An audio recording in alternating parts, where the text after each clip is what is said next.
America విధించిన పన్నుపోటు తప్పించుకునేందుకు China కొత్త దారులు వెతుక్కుంటోంది.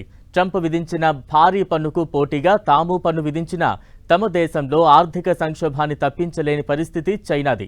ఎందుకంటే అమెరికానే చైనాకు అతిపెద్ద ఇంపోర్ట్ కంట్రీ. ఏకంగా $400 బిలియన్ వ్యాపారాన్ని రద్దు చేసుకోలేదు.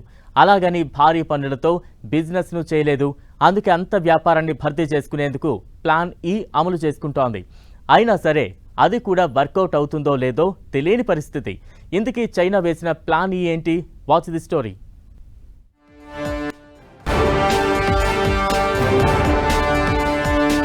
అమెరికా షాక్కి దిక్కుతోచని చైనా. దేశంలో తగ్గిన గిరాకీ, పెరిగిన పోటీ. యూరప్ వైపు డ్రాగన్ చూపు. ప్లాన్ ఈ వర్కౌట్ అయ్యేదంతా. ట్రేడ్ వార్లో భారత్ లాభపడుతుందా? అమెరికా చైనా ఉత్పత్తులపై భారీగా సుంకం విధించడంతో చైనా తన మార్కెట్ కోసం మరో దేశాలను వెదుక్కుంటోంది. అమెరికా చైనాల మధ్య ఏకంగా $438 బిలియన్ మేర వాణిజ్యం జరుగుతోంది. ఇందులో చైనా నుంచి అమెరికాకి ఎక్స్పోర్ట్ అయ్యే ప్రొడక్ట్స్ వాల్యూనే $400 బిలియన్. మరి ఇంత వ్యాపారాన్ని ఇప్పటికిప్పుడు ఇతర దేశాలతో కుదుర్చుకోవాలంటే అయ్యే పని కాదు. అయినా సరే చైనాకి తప్పదు. ఎందుకంటే చైనీస్ ప్రొడక్ట్స్ కి సొంత దేశంలోనే డిమాండ్ తగ్గుతోంది. అలా ట్రంప్ వేసిన అదనపు 10% పన్నుతో అమెరికాలో సేల్స్ జరిపే పరిస్థితి లేదు.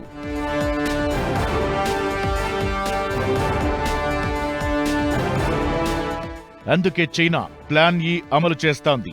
యూరప్ యూనియన్ దేశాలతో ఒప్పందాలు కుదుర్చుకోవాలని ట్రై చేస్తోంది. ఆసియా, ఆఫ్రికా, లాటిన్ అమెరికాతో పాటు ఐరోపా దేశాల మార్కెట్లపై కన్నేసింది. అయితే ఇది దేశీయ కంపెనీలకు పెద్ద షాక్. ఎందుకంటే ఇదే రకమైన ఆలోచనతో ఇతర కంపెనీలు కూడా మార్కెటింగ్ కి దిగుతాయి. దీంతో ఈ కంపెనీల లాభాలు భారీగా తగ్గిపోతాయి. మార్కెట్ సైజు చిన్నది, కంపెనీలు ఎక్కువైనప్పుడు వస్తువుల రేట్లు తగ్గుతాయనేది తెలిసిందే.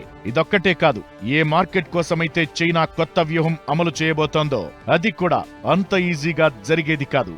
స్వయంగా యూరోపియన్ యూనియనే 3 వారాల క్రితం చైనా పేటెంట్ రూల్స్ పై WTOలో కంప్లైంట్ చేసింది. దానికి కౌంటర్ గా చైనా కూడా యూరోప్ దేశాల ట్రేడ్ పాలసీలపై విమర్శలు చేస్తోంది.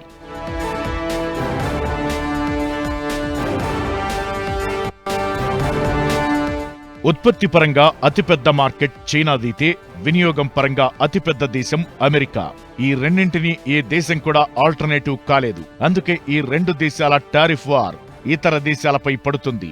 అంతిమంగా చైనాకి తన ఉత్పత్తులు కొనే దేశాలు కావాలి. అలాగే అమెరికాకి అవసరమైన వస్తువులు, ఉత్పత్తులు తయారు చేసే దేశాలు కావాలి.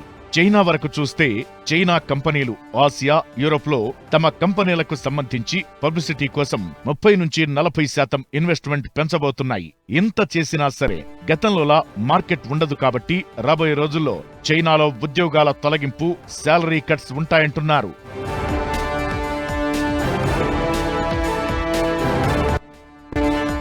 ఇవి కాకుండా దేశీయంగానే డిమాండ్ పెంచేందుకు కూడా చైనా ప్రయత్నిస్తోందనే వాదన ఉంది. గతంలో ట్రేడ్ వార్ సందర్భంగా కూడా ఇతర దేశాలపై పడినంత ప్రభావం చైనాపై పడలేదు. అయితే ఈసారి మాత్రం దేశంలో ఆర్థిక సంక్షోభం నెలకొంటుందనే అంచనాలు ఎక్కువగానే ఉన్నాయి. ఈ క్రమంలో ట్రంప్తో రాజీకి రావడమో లేదంటే పొరుగునే ఉన్న భారత్లో తన ఉత్పత్తుల విక్రయానికో తెరదీస్తుంది. ఎందుకంటే వినియోగం పరంగా భారత్ జనాభా ఏ దేశానికైనా బంగారు బాతులా కనిపిస్తుంది. మరోవైపు అమెరికా విధించిన పన్నుల నుంచి తప్పించుకునేందుకు ఇతర కంపెనీలతో పాటు చైనా కూడా భారత్ నుంచి ఎగుమతులు ప్రారంభించే అవకాశాలున్నాయి.